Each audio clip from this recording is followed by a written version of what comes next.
What up, then? Welcome to the Woodward Weights Live on WoodSports.com. I'm Easy. We got Spin Mo Rex, Young Chris, JB Smooth, and we are also joined by Detroit Lions team reporter Tim Twentyman. Tim, how are you, man? Good. How you guys doing? Good. Appreciate you for joining us, Tim. For sure, man. I been a Lions fan a long time, so I've been following you a long time, and I gotta say it's an honor to be talking to you, man. Appreciate you joining the show. Oh, no problem. Thanks for having me, guys. So, Tim, I just want to get right into it because obviously the big news that came out today was that Alim McNeill was placed on the IR from the team. Can you expand on that and what's happening with his situation? Is he going to be ready to go by the last game of the year or possibly the playoffs? Yeah, he was placed on IR, so as you guys know, I mean, that's, automatic 4 games there. Sounds like it's a knee sprain, so it looks like he avoided kind of a serious season-ending kind of deal, but we'll have to kind of just see how that goes. Yeah, it's tough because Lee McNeill, in my opinion, was having a Pro Bowl caliber season. I think when you look up front for Detroit, he was one of the 2 consistent guys every week along with Aiden Hutchinson. So, I think that's a big loss, and now some guys are going to have to step up, right? Some guys like Isaiah Buggs and some of the other guys who maybe haven't had as many opportunities of late are going to get their shot, and they're going to have to step back in and be able to contribute. Tim, you mentioned a name there, Isaiah Buggs, which I think he captivated the fans' hearts last season. He was a big vocal piece of that defense. But this year, he's been kind of on and off the field whether he's active. There's been kind of rumors of it being more than just like a schematic thing. What has been the issue with Isaiah Buggs and keeping him on the field consistently this year? Is it an injury or what's been going on? No, I think it's the word you use right there, consistency, right? I think, some of the other guys that were there in camp, some of the other guys that have gotten more opportunities. I was there every day in camp, and some of those guys, Jones in particular, were just guys that kind of, I think were more consistent in camp. And so they got more opportunities. Isaiah saw his role decline a little bit. I had him on a podcast earlier in the year, and he said, look, I just got to keep my head down. I know I'm going to get my opportunity, and when I do, I've got to be ready. And now that opportunity comes in December at a really important time. And I think the comforting thing is, you talked about it, Isaiah, captivated the hearts of people last year. He proved that he could play and be productive. So now if you're the Detroit Lions, you just got to hope that he can step back into that role and be that same guy, because Lions are certainly going to need him to down the stretch. And how does the rookie Broderick Martin factor into this? You look at him, he got his run against the Saints, and we haven't seen much of him since then. But I feel now with Alim going down, already a short list of who they're going to play between Buggs and Levi and Broderick. Could you see the rookie get in there and get some more snaps? I think it'll be tough for him. I think just a numbers game could potentially make him active. But look, the Lions were very clear about this when they drafted him in the 3rd round out of Western Kentucky, that he was a project. I think the things that you loved about him were the size. He had some of the longest arms in the draft. They liked the physical tools, but they knew and they said right away that, look, this guy's a little bit of a project. He's got to learn all these kind of techniques. Playing at Western Kentucky, he was able just to kind of dominate with his size. Well, look, you're not going to do that in the NFL. You got to be technically sound. Pad level is a huge thing with him. He's so big that he just had to learn how to play lower, and some of those things that they're working on with him. And so, he's another guy that could get some opportunities, but I think the Lions always knew that this was going to be a project with Broderick. They love how he's developing. They love his future. I know Lions fans see it and they say, gosh, it's a 3rd-round pick. I mean, that guy's got to be able to come in and play right away, but that's not always the case with some guys, and he kind of fits into that spectrum right there. He could get some opportunities, the last month with Alim being down, and you just got to continue to see the development with him, but they always knew it was going to be kind of a little bit of a project with him, but they love the size, the skill set, the arm length. They just got to, work with the hands, work with the pad level, and once he gets there, then I think he can be more of a steady contributor for them. Now, along with moving Alim to IR, they also signed Tyson Olalau. I hope I said that one right there. Oh, I know it just happened today, but any initial takeaways on that? I mean, a veteran guy, right? I mean, you kind of hope that you find something like you did with Bruce Irvin, right? A guy that's been in this league a long time, a guy that's won in this league, a guy that's been productive in this league. But again, he's been, out of football. So, probably with Bruce, it might take a little bit of time with him. I don't know how much time the Lions have. They might have to speed his clock up a little bit more than they did with Bruce, but maybe just hope you kind of catch the same kind of genie in a bottle with Bruce.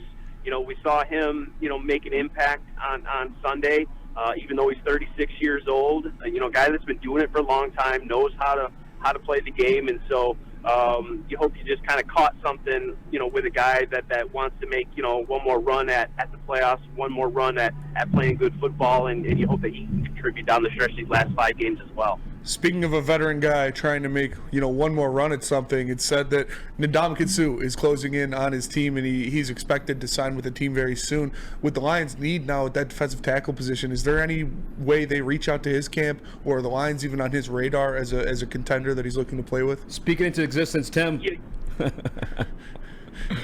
Yeah, I think if that was in the plans, I think they would probably have already tried it.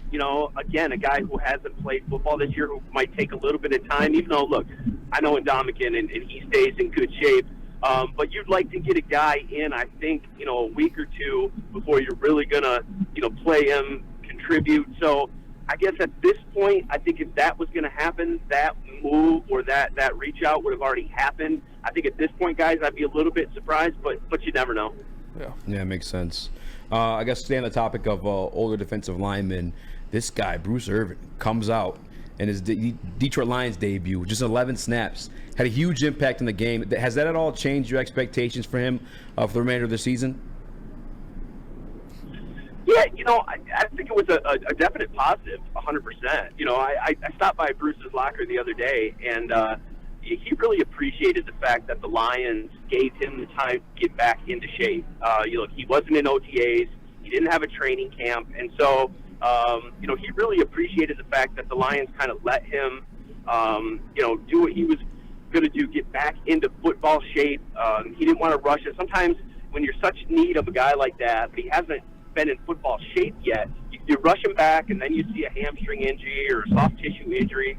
He really loved the fact that the Lions gave him that time to get ready. When I talked to him last week, he said, "Look, I'm ready. I think I can help."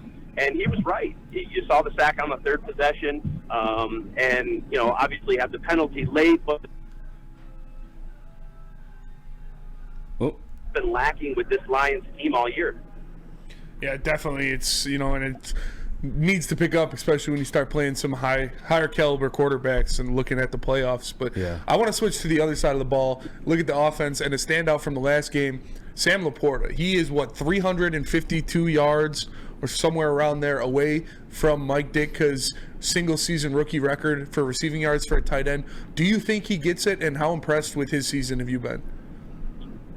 Yeah, I think he's right there, guys, and it's been really impressive. I think when you look at the tight end position, I think it's the second hardest to come in and play outside of quarterback in the NFL because, look, you've got to learn all the protections. You've got to learn all the run fits. You're essentially learning 3 positions, and he has just put his head down, gone to work. He doesn't make, mental mistakes. He doesn't miss assignments, and he's gained separation at the top of the route. He just does everything right, and you got to love that about him. And I think the one thing that when we talked to him and Jared Goff after the game in New Orleans is Jared Goff said he trusts him. And for a veteran quarterback to say that about a rookie tight end, I think that's pretty rare. And I think that's what this kid is. I think he's really rare. I think the Lions really hit something in the second round with this kid, and I would not be surprised at all if he reaches 1,000 yards, 10-plus touchdowns, and if it wasn't for that quarterback in Houston, I think people would be talking about him more for Rookie of the Year as well. He's been that good, and I think the Lions have found a really good one for a long, long time, guys. I agree. Hey, man, I found myself trying to temper everyone's expectations in the offseason because usually with tight ends, it takes a year or two to get going, but this guy just hit the ground running. It's been insane to watch, honestly. No, it's been great. He doesn't look like a rookie. And when you talk to him, he doesn't talk like a rookie. When you talk to coaches, he doesn't prepare like a rookie. He's just really advanced, and you got to love that about him. He just puts his head down. He doesn't say much. He wants to go to work, and you got to love that about a young guy like that. Speaking of young guys on the offensive side of the ball, do you expect J-Mo to get a little bit more involved in the offense, like moving forward? I've seen his snap counts kind of like slowly increase week by week, and now it's to the point where I just feel like every time he gets the opportunity to touch the ball more than like 2 or 3 times, he's scoring with it. Do you expect his role to increase at all, or they still continue to use him sparingly or by surprise almost? No, you're seeing the snap count tick up. You saw, I mean, they went to him right away. Right? The first play of the game, I think that first catch of the game was his. And so he's getting more comfortable in the offense. I think he's settled down.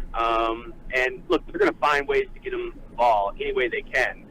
We saw that with the reverse and the touchdown. But he's playing more reps. He's getting in there more. And I think it's just a matter of time, guys, before – he makes a big play or two, and we're talking about him having a big game and being a big reason why the Detroit Lions win a football game, because he is electric. I mean, I can count on one hand the guys in this league that have his kind of speed, his kind of ability. So it's just about getting him the ball in space, and I can't wait for that time where he takes, a slant 70 yards or he gets, behind a defense and he really gets to cut it loose, because I'm going to make a prediction here, guys. I think he will set the miles per hour record if he gets that thing rolling and really gets in space. I know I chatted with him the other day. He's looking forward to that. It's just the opportunity there, but I think it's coming. He's getting more reps. Jared's feeling more comfortable with him, going to him in some crucial moments, and I think that's a good sign moving forward. Definitely. And Tim, before we let you go, I know this is the last thing Lions fans want to talk about right now, because they're focused on this year and winning and getting into the playoffs, winning a playoff game and making more things happen. But have you heard any rumblings or anything about a Jared Goff contract extension and what's happening with that situation? Because it is coming up to that part of the deal for the Lions quarterback. Yeah, he's got one more year left on his deal. I'd be really surprised, guys, if it didn't happen in the off season. I thought that there might be a chance here late in the season, but I think the focus right now is just about, playing good ball in December, winning the division, which was the goal right away, and getting that home playoff game. And then you start to look about next year and the years after that afterward. But I think that's something certainly, especially if they continue to play like they are, if they win a division and they host a playoff game and they win a division game, I think that contract is coming, and I think it's well-deserved for Jared. Minus that kind of 2-game stretch there where he was turning the ball over, he's been among, the top 5 quarterbacks in pretty much all the major statistical categories this year, and one of the big reasons why Detroit's sitting at 9-3 after 12 weeks. For sure. Tim, again, honored to be speaking with you, man. Been following you for a long, long time. I got to ask, 20 Minute Huddle, I think it's been the best thing you've done so far. I've been really excited to watch it every single week. How do you pick the highlight plays before the show starts? And what's it take to, bump the next man up? I've been appreciative of those things.